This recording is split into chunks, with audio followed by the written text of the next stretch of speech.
Welcome to the Miscarriage Rebellion. I'm Sam Payne, CEO and co-founder of the Pink Elephant Support Network. And I'm Stacey June-Lewis, counsellor, psychotherapist and broadcaster. This podcast is where we share stories of many Australians who have lost their babies to early pregnancy loss. With evidence and empathy, we unpack the shame, blame and stigma and the lack of support that many face.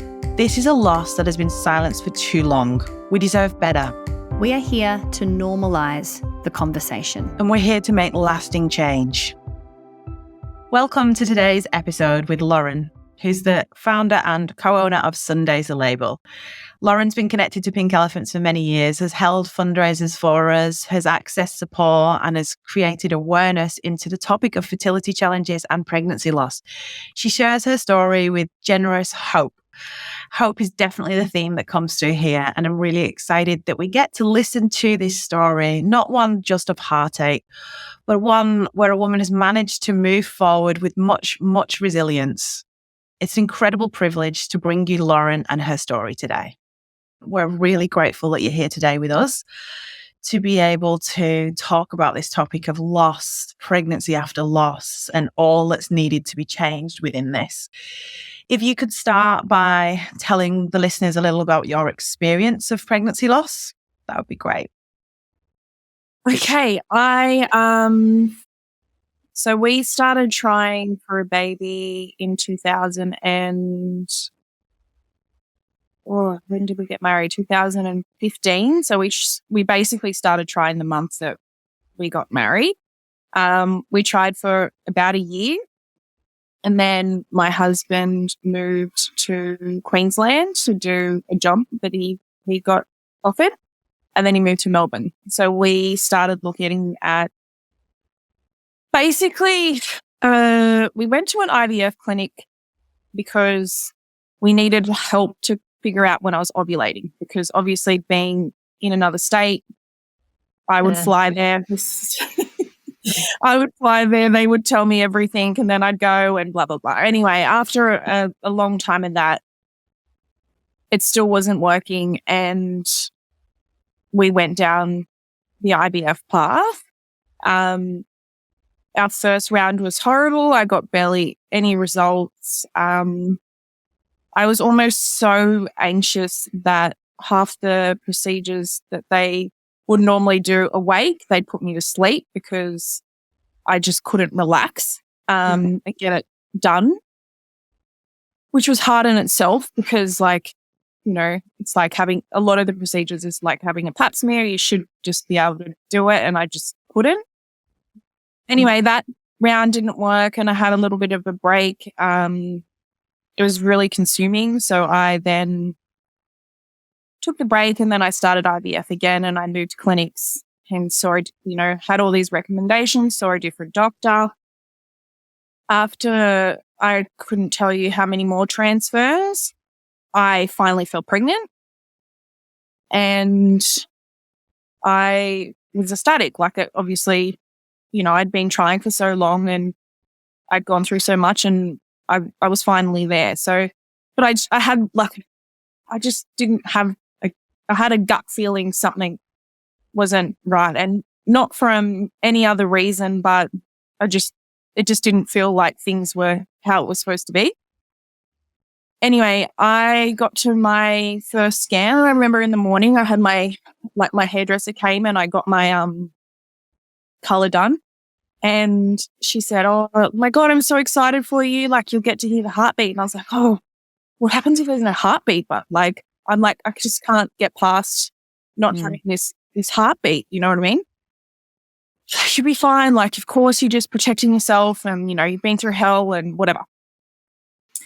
Anyway, I got into the scan, and then you know when you can tell, like I could tell, right? Something wasn't right, and she was like, "Oh, well, look, there's the heartbeat," and I felt this like instant. Like, it's there. I've made it. Like, you know, I've got to the next step. You know, it just feels like with IVF and fertility, it's just like getting to this next part, right?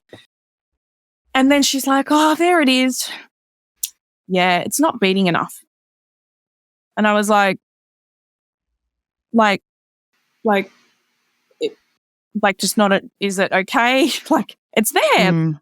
You know, she didn't give me a lot. And she was like, yeah, you can come back in 3 days. I mean, she wasn't nasty, but she wasn't like, you know, she's like, come back in 3 days and we'll just see if it's got any better. And I was like, I remember just walking out and I was like, how am I going to get to 3 days? Like you can't make me wait 3 days. I can't even think. Anyway, I left that and I had a launch of a second label that my business was doing. And I had like all these people at this event and I like walked in and I was just like, yet again, you just pretend like I was just like, oh, like everything's fine. Thanks for coming. And like, I just didn't even like, I was just nothing, you know, I wanted to be happy. And like on the outside, everyone's like, oh my God, it's your second label. This is such a achievement. And you're just going, I don't even care. Like, I do not even care.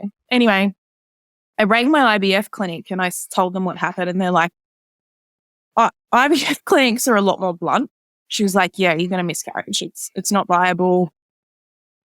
They basically just want you to come back in so you can, like, there can be a 0 heartbeat. So they can see it's dropped off. And I was like trying to be positive. I was like, so there's no hope. Like I shouldn't even hold on to like the smallest little bit of hope that everything's going to be all right. And she was like, yeah, no, it's under what it needs to be. It's done. Right. Basically ride the wave, get yourself to the next scan and we'll go from there. So I did. And I went to the next scan and obviously when it's IVF as well, very wanted, you know, yes. So when you have the scan, I could tell this next lady didn't want to say to me, it's not there. So she was like scanning and scanning and scanning, like, which felt like forever. And because I knew they could pick up the heartbeat last time pretty much straight away, after a while, I just said, you can say it. Like, it's on, isn't it? You know? And she's like, just let me get it, you know, let me just get someone else in. And this other lady came in and then she was like, yeah, we can't find it. It's gone. And then that was it. I was just like, God, talk about like being on this biggest high to like, you can't help but think you're like, okay, it's going to be born in this month and we're going to, you know, your head just goes like to just everywhere, right? Especially for those that have been, as you say, trying for some time. Like, oh, it's going to be a summer baby or a winter baby and you can do this and what, you know, blah, blah, blah, blah, blah. And then it's like the highest of highs and then boom. And you just think like, I'm an idiot. Like I was like, I shouldn't have got excited. People told me this would happen. And then at the same time, you're like, I've always believed like, and I say this to people, when you're pregnant and you celebrate that you got there, you know, and then you just deal with it day by day and ride the wave of the whole thing. But that was my first loss. And it just felt like it came and it went, which realistically, so I found out right on 4 weeks and I had my scan at 7. So like for 3 weeks, I was like, and it's hard because people go, you know, at least it happened early. And you go, man, you don't know where my head went for 3 weeks. Like, me and my husband were just like, after spending thousands of dollars, the tears, my body, like everything, like those 3 weeks were like amazing. Like they were like, this is happening and we're getting the family. Like your head just goes to everywhere. And like, how am I going to tell everyone? And, you know, like you just get so excited. And then just like that, it's gone, you know? Yeah. And then the IVF clinic was like, okay, do you want to do another round? Do you want to do another transfer? And I was like, wow. Whoa. Well, I get, like, you know, I want to be in that feeling again. You know, I want to be back where I was 20 minutes ago, you know? And it's almost that feeling of going again and again and again rather than the acceptance of absolutely no, I want that baby back. I look back and I know that they're a business and they're just like, well, what do you want to do? You know, where do you want to be? But I'm like, I don't know if it's the time to ask either. Like, okay, do you want to be back in it straight away? Like, anyway, whatever. I did it. And then I'm pretty sure that that embryo that worked was my 4th transfer. And then I had so I have ended up, I'm on my 13th now. My 10th was my first daughter. My 11th was my son. And then I've had a chemical pregnancy and now I'm pregnant with my 3rd embryo. But I guess the whole way through, the only thing that did help was I was quite vocal. So I didn't really shy away from what we were going through. I found comfort in telling people because sometimes the reply would be, we're going through the same thing. And then instantly you're like, oh, you know, blah, blah, blah. And you can just talk, right? And I understand people, you know, don't always feel like that and don't feel like they can talk. But like, I was very proactive. Like I remember going to my GP and saying like, I need to go on a mental health plan. I need to go see a psychiatrist. I'm not okay. Like, I don't know how to live my life and live this infertility life because it is so consuming and I can't get out of it. Do you know what I mean? Like, I'm just not a happy person anymore. Like, it's just not working. Like, I need to do something. And I remember I went and saw this lady. So there was 2 people. One, the IVF clinic recommended, and one that I went through the GP and just found a local psychiatrist that I could talk to. The IVF clinic lady said to me, I just want you to go into every round and think, this is it. This is the round. And I said, it's been 4 years. I've done this like, at that time, I don't know what I was up to. Let's say 6 or 7 times. Yeah. I was like, how do you do that? Like, how do you keep going? She's like, you just have to go into every round and think, this is it. And I was like, maybe I'm really negative, but like, maybe at my 1st or 2nd round, but like, I'm 4 years into this. Like, I don't know how to be that positive anymore, you know? And I never saw her again because I was like, it just didn't work. And I believe that, like, I believe in that type of therapy, but I also believe you need to click, right? You have someone that like gets it. Anyway, my GP recommended this lady and you'll love this. She said to me, if you've had all the checks, at this stage, nothing was coming up wrong with me. So it's like I was ticking, everything's fine, you know? She goes, if you've had nothing wrong, have you ever thought you're just not ready for it? And it's your body's way of telling you. And I was like, no. We all breathe out at that point, right? With anger. Well, I was like, I'm like this, trying my tongue. I was like, do you think I've spent $60,000 plus and deep down it's my body just going, you're not ready. And I never saw her again either. And it was at that point where I was like, you know, I am proactive. I am trying. Like, I am wanting help, you know? It's not like I'm shying away from the reality of my life. Like, I'm trying to coexist with everything. And it wasn't until I did meet one other lady that someone recommended to me, and she had gone through IVF. And that's when I was like, I spoke to her. I saw her one time only. And I felt like in that hour, I walked out and I felt so validated. I felt everything that I was feeling was fine and normal. And she gave me tips on how to deal with it. She gave me like, I just walked out thinking like,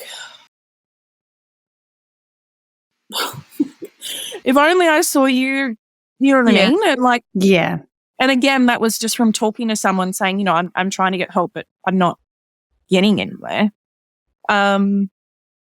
yeah, it took forever just to get someone to help me.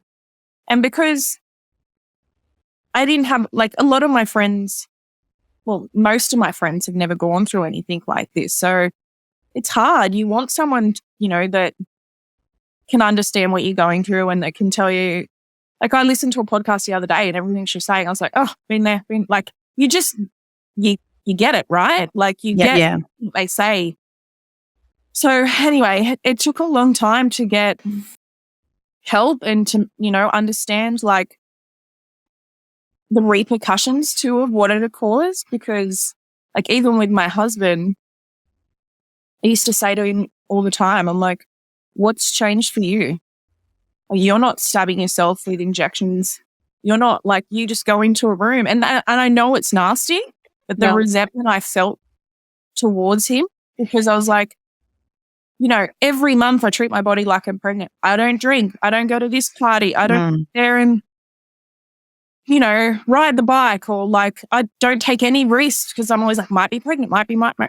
And nothing changes for you. And that lady was the first lady that changed my opinion on him, got me out of the resentment that I felt towards him, because it was really big. By the end of it, I was just like, my whole world's changed in this 5 years.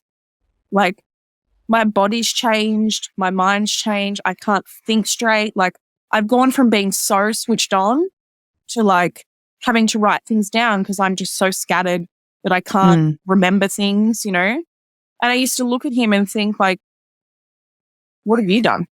Like, you don't do any, like, this is it. And I feel bad saying that now, looking back. But at the time, it was just my life and the reality of my life. And I remember saying to my best friend, like, if I was to die tomorrow, I'd feel so unfulfilled with my life, like how I've lived, because it's been so consuming now for so long that I can't see happiness. Like, I can't see how it feels. I don't think you forget that. And even now that I've got, like, 2 children and 1 on the way, it's still very real. Like, I still remember just waking up going, how do you just keep going with this? You know what I mean? There's still no answer. At this stage, I didn't have an answer. So it just felt relentless. And it was, 5, before I had my daughter, it was 5 very long years. I'm just being very, very tired and very exhausted and just no answers. And the no answers for me is what kills you the most. Because, like, even in my job, I'm the problem solver. Like, I'm the one that's like, okay, what can we do? Let's do this. Like, let's get in, let's fix it. I've just constantly been getting roadblock and not knowing how to fix things. It's hard. My personality, it was really, really difficult just to be able to keep going without any idea of, is there something wrong? Like, do I need a new doctor? Do I need to talk to someone else? Or it was just really difficult. Anyway, I've spoken a lot. That was a very long answer. It's a very big story. That's why it takes a long time to talk about it, because it's a long story. But I'm so sorry.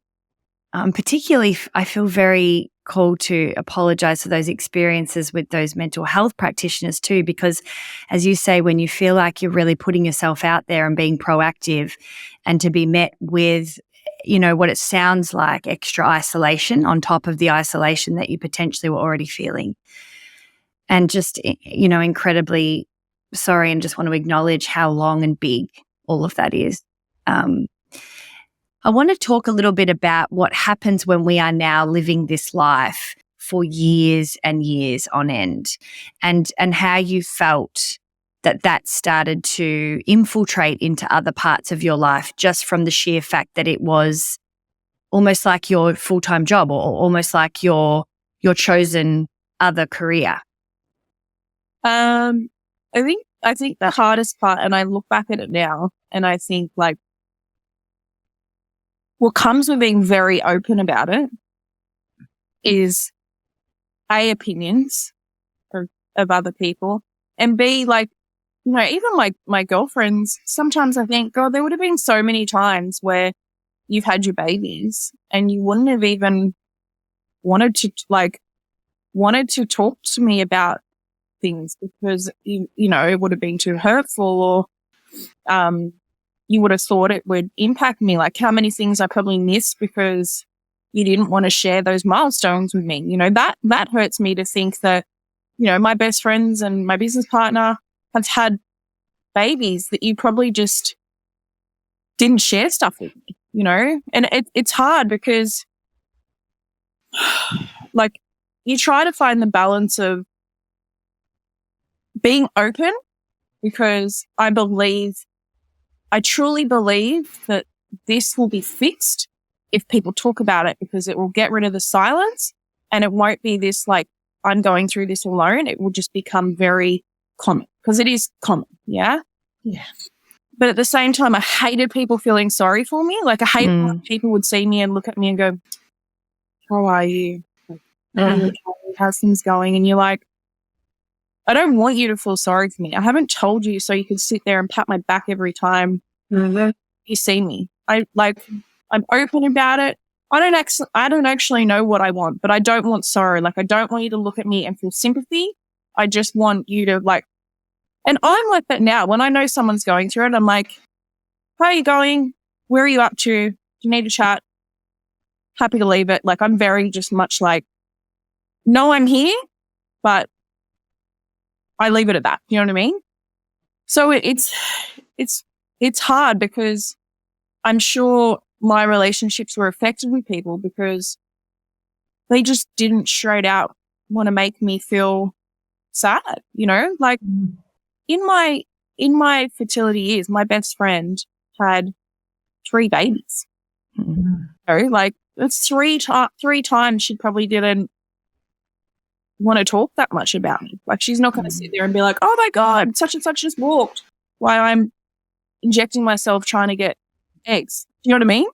Yeah. And I think as well, another hard part that comes from it is, which I didn't ever think would be a thing, is silence. People avoid you. They avoid asking how you are, or they just avoid you. And I think I'm not like that. So if something's happened to someone, I'm very much like acknowledging what they're going through. And if I wasn't 100% like that before, I'm 100% like that now because I felt how it felt for people to distance from me because they just flat out just didn't know what to say. Yeah. A part of me gets that because it's not easy, but a part of me is like, life isn't easy. Like I still remember when we first fell pregnant, my husband saying to me, very naive, just a bloke, yeah? And he said to me, oh my God, we're going to tell everyone. And I was like, oh, we have to wait for 12 weeks. And he was like, oh, why? And I was like, just in case of miscarriage. And he goes, but wouldn't we want like people around if you miscarry? Like, why would we want to go through it silently?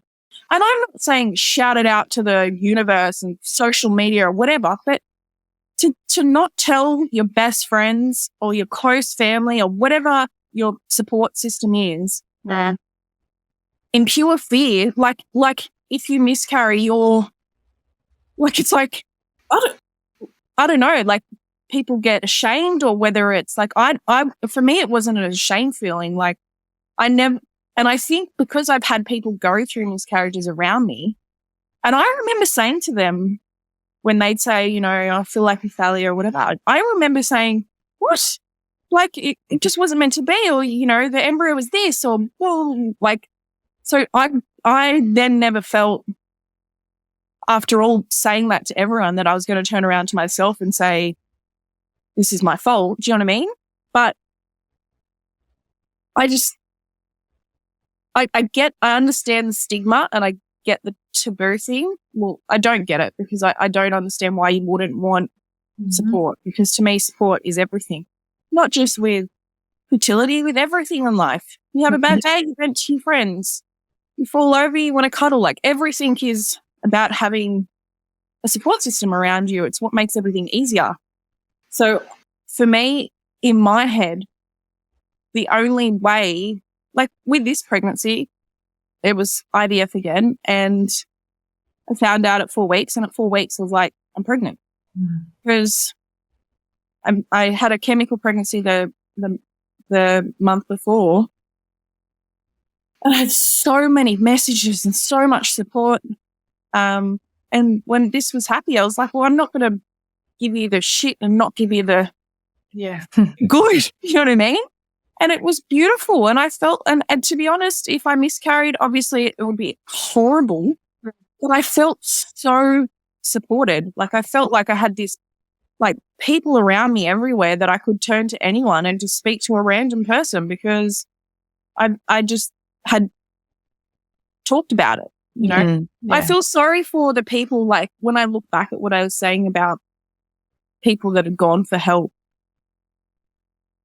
So there would have been a lot of people that would have gone the first time, got that answer that they got, and just gone, never doing that again. That was horrible. You know, like I could only imagine. I'm lucky enough that I kept pushing, but I know not everyone has that personality to keep trying. Like they would have been like so nervous to reach out, and then reached out, got that answer, and just been like, imagine saying to someone, maybe you're just not ready. Like, how do you come back from that? Do you know what I mean? You can't. I think that's also where that intersection of peer support is so important. And coming back to that lived experience again, that it took someone who'd been there to challenge what mental health professionals had said so awfully, so wrongly, and so dismissively of your experience. It actually took someone with lived experience to offer just what we know as empathy, right? Yeah. And to kind of say a completely different version of it and offer you that hope forward and give you some real ways that you move forward in things that maybe she'd done as well in her journey. I think that's what we see, definitely, all the time in our online communities, all of that. Unfortunately, too, when you do speak to someone that hasn't gone through it, 99% of the time, your advice is go on a holiday, just relax, you're putting too much pressure on yourself. So to have someone be like, oh my God, I've been through IVF. I understand how, like, did you do this? What did you do? Like, you're just like, like, you haven't told me to relax. Like, it's great, you know? So, I understand the importance. I think it's a really interesting conversation when people of any type of topic, even health professionals, start to feel almost inadequate or unsure of how to move.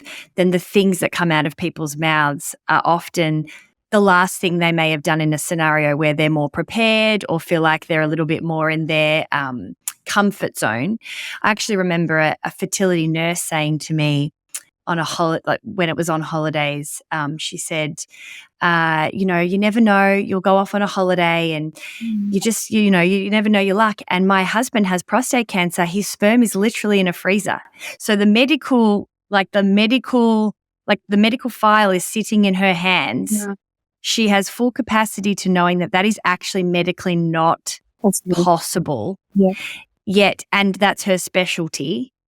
And it just came out because it's Christmas and she's thinking of her holiday and she's just trying to keep her own Christmas cheer. So I think it really is an interesting conversation around showcasing what discomfort does to people and how much people really say or blurt out the first thing that kind of comes out of their mouths, even when they have been trained as a counsellor, as a nurse, a better friend for someone else. It's a really, and it's not excusing, but it is a really interesting situation that then people like yourself, people like us that have all been through it, then have to experience that time and time and time again. And I wanted to ask you a little further about that, Lauren, as well, with the length of your experience. I have listened to a couple of podcasts and different things that you'd spoken about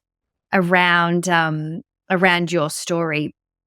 And I really wanted to bring up that idea of the testing freak and the kind of this particular personality that can often become of a woman or a person, but predominantly in my experience from what I've seen and what I am, a woman that is a test freak or goes really hectic into tracking or starts to, figure out due dates like the second there is, and then it might be a chemical.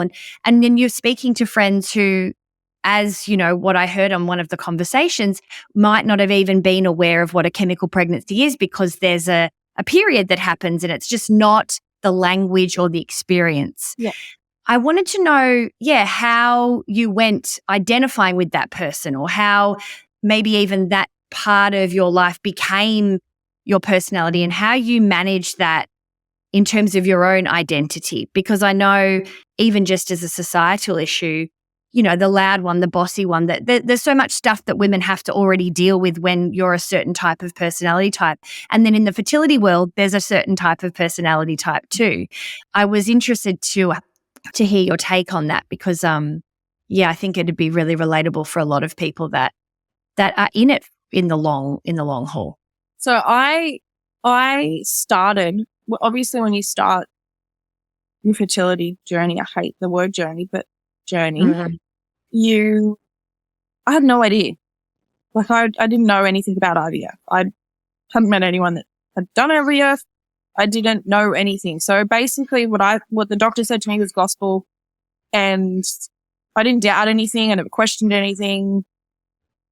I was just basically waiting for phone calls and what they said went, because who was I? I'm not a doctor. So this Lauren and Lauren 6 years ago, or however many years ago it was it 6 years ago? 8 years ago. Very different, right? So I remember there's so many things that I look back at now and just think, oh my God, how did I not question this? Or how did I not know this? And when I spoke on my best friend's podcast, you're talking to a girl that's confident because she has come out the other side and she has gone through 13 rounds of IVF. I know what I'm talking about. I know what to question. I know when to question it. So it's hard because the main reason I did the podcast with her was because I know I wanted to start. I just want to start the conversation. I want to normalize it, right? I want to normalize that I test 15,000 times a day and that I wait for phone calls and I'm like, I know what I'm talking about, but I wasn't that person back then, So back then anyone could say anything to me. I'm like, okay, with my last IVF round that was just before this one that didn't work, I knew it was a chemical pregnancy, right? I know now. I knew that, I'd seen the surge and then I'd seen it drop off. And when I spoke to my IVF clinic, she was just like, you're not pregnant. You're not pregnant. That was all she gave me. And then I remember thinking, I saw what I saw. I know what to look for, Then I remember with this pregnancy, I couldn't move past it. I remember seeing my OB and telling him, he's like, how many rounds do you have to do, blah, blah. And I was like, oh, I did this, but, my HCG was this. And he's like, oh, you had a chemical. And I was like, yes, thank you for validating that this just wasn't and I get the thing with chemicals because, I remember when I had an ectopic pregnancy, I saw my GP, a random GP, because I needed someone to talk to, so I just booked to see a GP, right? And he was like, you're pregnant. Your HCG's whatever it was. She's like, you're pregnant. And I was like, oh, okay. But my IVF clinic's saying that I'm not. And she's like, oh, you're 100% pregnant. And I go, okay. And then my IVF clinic was like, yeah, but your progesterone's so low, you're going to miscarry, right? So I understand. And what I was trying to say in that thing is I understand why people don't get it, because no one talks about chemical pregnancies. Yeah. You know, no one talks, like, a GP is telling me he's convinced I'm pregnant, and my IVF clinic's like he wouldn't even have looked at my progesterone, the GP, you know? So I think if you don't even know, how is my friends going to know? You know, how are my friends going to even understand what I'm going through if you can't? And the thing with the chemical, obviously, again, because it is so early, it's like, well, you're pregnant for like a minute, right? Like, people just, and you're like, again, you know, I saw those two lines, right? So I saw it happen, and then the next morning they were gone, you know? And again, I honestly think that from all of this, I started suffering from, like, is my mind playing tricks on me? Because that was definitely there. And it's not until, like, you send the test results to your IVF friends or your infertility friends, where they're like, yep, 100%, yep, seen it. And you're on the same page. Yeah. So they really understand what you're going through. But your average person wouldn't even look at a chemical pregnancy as, like, I'm always like, it's like, it happened, but it stopped. And they're like, but is that a pregnancy? Like, it's just like the ectopic thing. Like, so are you pregnant or you're not? Well, yeah. This is not where it's supposed to be. Do you know what I mean? It's the way that we minimize experiences based on gestation, right? And it's a way that we minimize even a failed embryo transfer. We don't validate it as a loss. Yeah. There are so many hopes and dreams that go into that point. And it's not about almost the amount of time, right? It's about what's going into that. And we've got a psychologist that speaks really beautifully about this gestation in mind. And that can start with couples from even when they decide to try and be parents before they've even tried to conceive.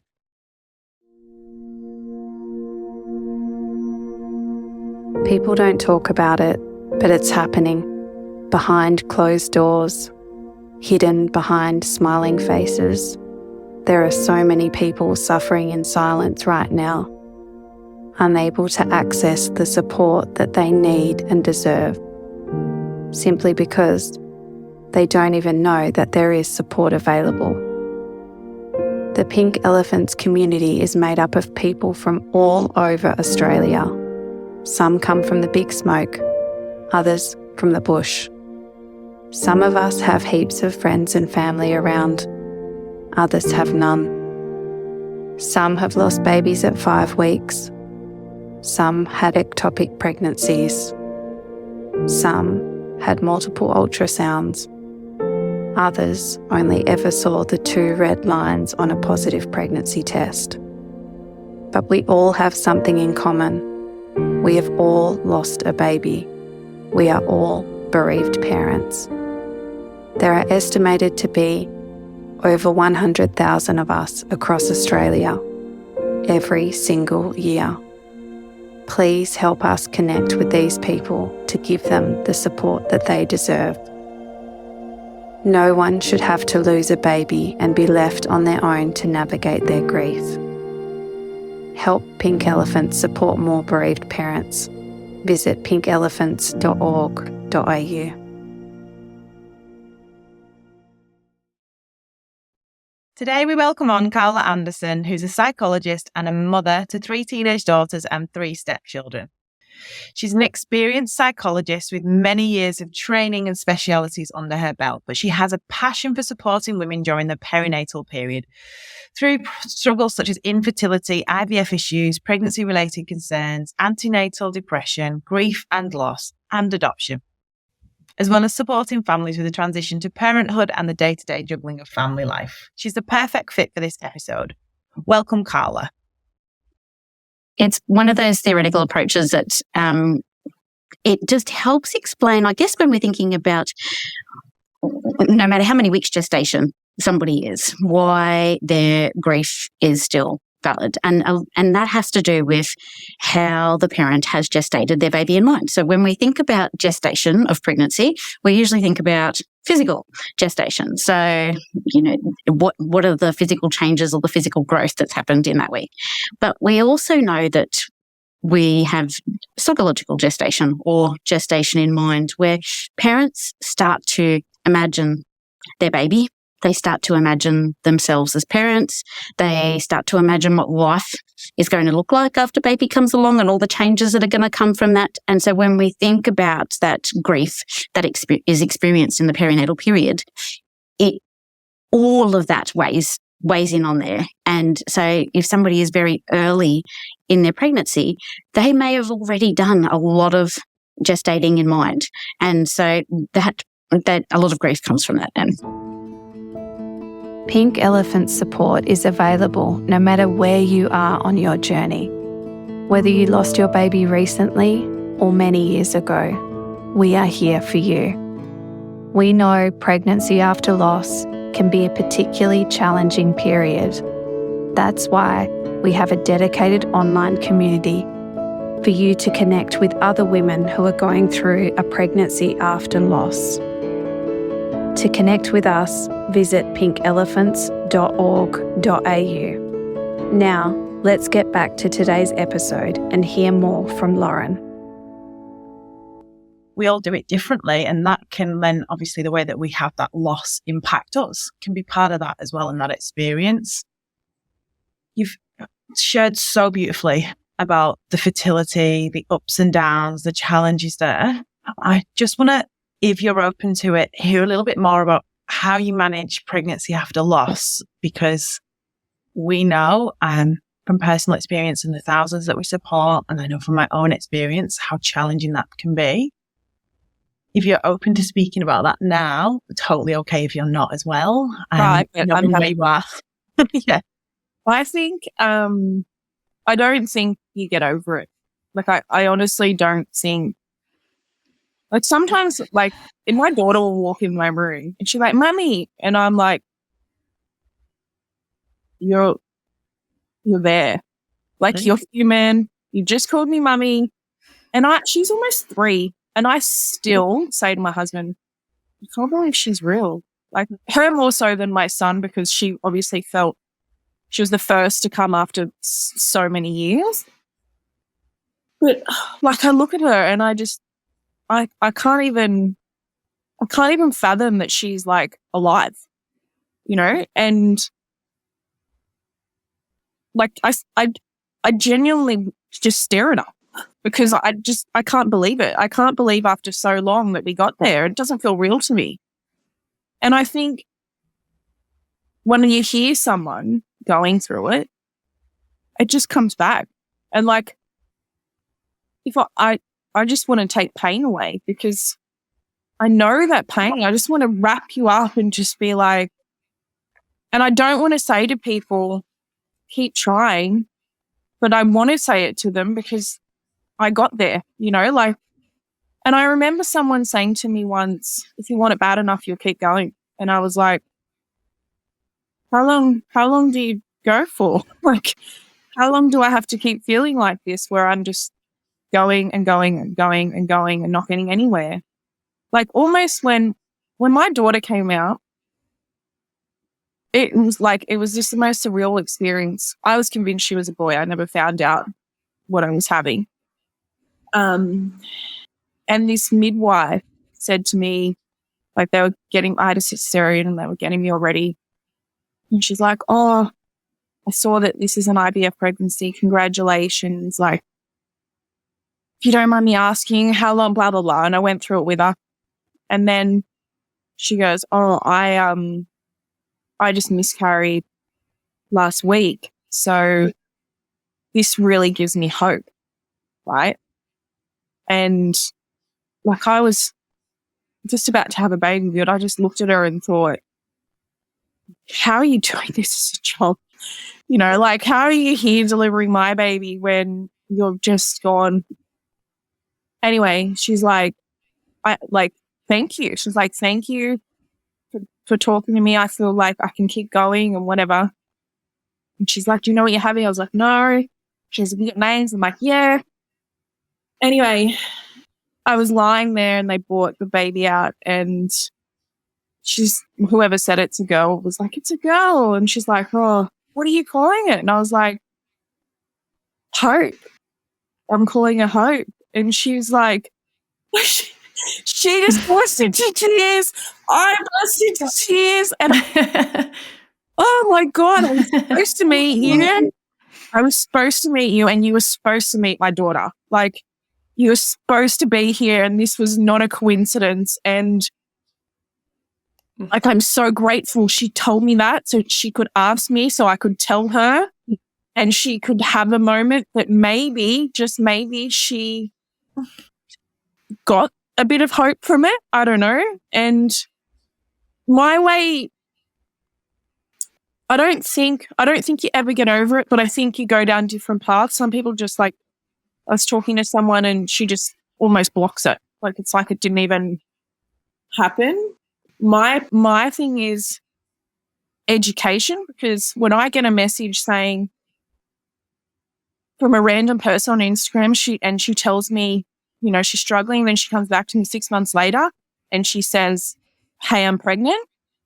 That's me now. So my way of dealing with it now is I say to anyone, you know, I'm here. I know you don't know me, but I needed that support. And if you don't feel comfortable going to to your friends, at least let me be that person. And my way of dealing with it is helping other people, because I feel like maybe I went through it. I've said it before. Maybe I went through it for a reason. You know, maybe this was something that I had to go through. And like, I find, you know, peace in knowing that I can help people by talking and like just saying my daughter's name sometimes. And like, I'll say to people, whenever you doubt, just think of Hope, like think of my daughter, because, you know, she was so wanted and she took so many years and she like I look at her and just think, God, you're so worth it. And I'm so glad I named her that, because she just, anyone that ever is suffering from it and sees her, it's like a reminder that I don't want to say that you'll get there, because I know people don't get there, but like, you need to have hope, because if you don't have hope, you've got nothing. Do you know what I mean? Yeah. So I don't know. I don't even know if that's the right thing to do.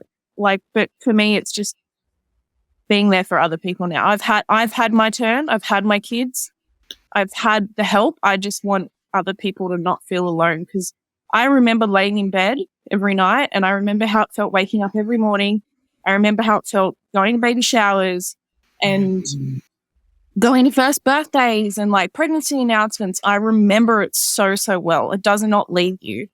So if I can do anything to be that person that someone was to me, then that's what I want. I love that. I love the full circle of that. Just think it shows so much beauty in yourself as well as a person. And I thank you for that, because I know and how much that helps people. We shift gears a little bit. Yeah. That touched me so much, but I am gonna shift gears just because of time and mindful. So the Miscarriage Rebellion, it is an intentional podcast. We are telling these stories because it does foster a sense of connection. It will hopefully invoke empathy, and I know that your story will. But we also want to drive change, because for too long, women and their partners are being met with all this disenfranchised grief, with this isolation, with this shame, the stigma, the silence. It's not changing quick enough. And so we're asking everyone who comes on the pod to share, if you could have one thing that you could change, one thing that you could make better for anyone going through losses today, what would that be? Oh, I just wish it was acknowledged. Like, I wish it was acknowledged more. I wish that there were better systems in place for people that had or are going through it. I remember when I had,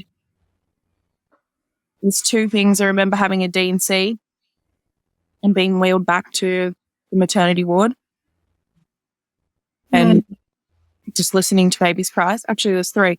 I remember having my tubes removed and I was on the maternity ward. And I remember, what was the other one? I just lost my train of thought. They're basically the same thing. I just kept getting, I did my IVF round and I got hyperstimulated.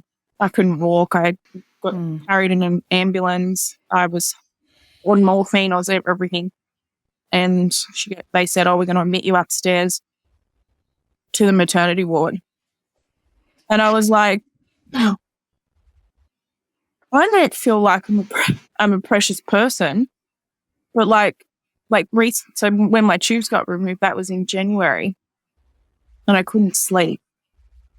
And I felt bad because I'm so upset, but I've got 2 kids. It's not like I don't, but I didn't feel finished, right? Yeah. And although in my head I always thought I'd do IVF, right? There's not one part of me that's ever thought I'll have babies naturally. But when they took my last tube away, it felt very final. It's like, now you have to, there's no accidents.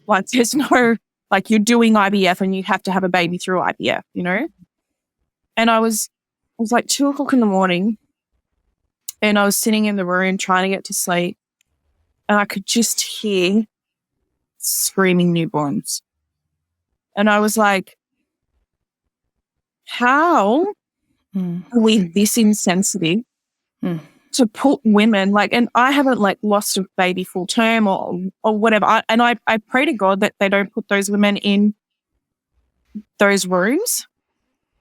But the fact that there is nothing in place and that you get sent to that ward blows my mind.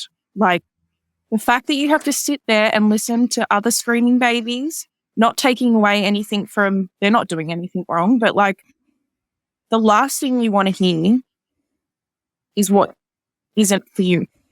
Do you know what I mean? Yeah. And not by choice. Yeah. And the fact that there's nothing in place for that is just mind-blowing that we're so... And I felt like a part of me wanted to say something. Part of me was grateful that that I was in a hospital and I was okay and, I was getting looked after because the nurses are amazing. It's not like it's their fault. But a part of me wanted to go, are you kidding? Yeah. Are you kidding that you've got nothing for these parents that are just going through all this stuff? How do you not have a system in place for this? There needs to be, we need to do better, right? There needs to be a system in place for these mums. And I remember when I had my D&C, it was at St. George Hospital. And because I had private healthcare, they gave me a room. And they came up to me and said, do you mind if we put you in with other people? Because there's a lady that's just lost her baby, a stillbirth, and we'd love to give her this room. And I was like, why is she coming back? This poor lady's coming back to this noise, this hearing not her baby scream. I can't, for me, that is something that we need to sort out and we need to do better because it's completely unfair and unrealistic to think that mentally is okay. And it's not. We know it's not. We know that is something that exacerbates the trauma. And we know it can be changed. And I think it speaks so much to the silence and the pervasive acceptance that miscarriage is something that just happens and we just get over it. So we can put up with these little, in inverted commas, because I'm on podcast, but little things that are not meant to impact us. They're oversighted, they're a mission. No one's thinking about the whole system from the perspective of a bereaved parent. And ultimately that's what we are. And someone needs to walk through every step of the whole system from the moment you have diagnosis from an ultrasound right through to your GP referral, right through to your obs and gyns through a private system or through public system. Someone needs to go through each and every part of it from the perspective of a bereaved parent and not from what works for the health system, because change needs to come based on our experience and what we're telling health professionals, what we need so that we don't end up with poor mental health outcomes. And like we see at Pink Elephants, women with suicidal thoughts, women with severe PTSD, because the trauma, the impact of these things is huge and just completely underlooked and undersupported in any way. I think the thing that like gets me probably the most with this industry, I remember everything a doctor says to me, right? Because I'm holding on to absolutely every single word that you say to me. So like, if you say something and then a week later you say something different, which happened to me many, many times with doctors, I'm like, no. Like there's not even a chance I got this wrong, because I am holding on to every single word that you're saying to me, right? I think to myself, the amount of times the wrong thing was said and I sat there and took it, or like even one of my IVF companies, after I miscarried, I was like, I'm done. I need a break. I got an email the next day saying, oh, we're having a 50% off sale. Oh my God, it couldn't be any more crass if they tried. And I was like, I don't think you can have sales. No. I don't think you can put a sale on this. And this is so insensitive. And I guess the hardest thing is to go back to your question about, you have to, yeah. I grew up thinking doctors, right, were like doctors, policemen, firemen, they're all these like real, and obviously there are. I'm not taking it away that they are. There's some that are great. But I remember getting that email just thinking, and I did it because I was like, it's 50% off. Like I've already spent however many thousands of dollars. Like I can't pass up this opportunity. I look back at it now and think, holy shit, you put a sale on a baby. Like you put a sale on that and you played on people like me who were so done just for your wallet. And I still, like, it's still, I think of that story all the time. It still blows my mind that can even happen. Like, I'm not sure it can. Morally, there is nothing that's okay about that. But I think it speaks to the fact that, again, the technology of fertility and technology is the wrong word, but the industry has grown so quickly, so rapidly, because there is a need, because 1 in 6 couples struggle to conceive. But what's not caught up in time, which is government responsibility, if you ask me, is the regulatory bodies around this, the ethical and the moral standards that should be in place to protect vulnerable members of the community. And again, that comes back to a pervasive acceptance that some women will just have to go through IVF and magically they will just have a baby and it's an easy thing and you just do it and then you'll have this baby. And that's not the truth. We know that. But I think there's an acceptance that almost like a false sense that is the truth. So therefore those things get left off. And I think it's complex. It's not one thing, but that there's nothing about that A should be allowed, that B is okay. It beggars belief. It's awful. I just hope moving forward that there are people that are starting, because I know starting IVF especially is so overwhelming. I hope that moving forward there are better systems in place for families starting, because again, if you have, I don't know what the word is, a couple that aren't as, I don't know, I don't want to insult anyone, but not as like talkative or don't have the that dominance. Don't have the ability to question. That's what scares me with it. And I just hope that at some point it gets to a point where it's not as, you don't have to be as onto it because you trust what's. Yeah, that the healthcare system is advocating for women, that the healthcare system represents women, that the healthcare system is a healthcare system for women. Yeah.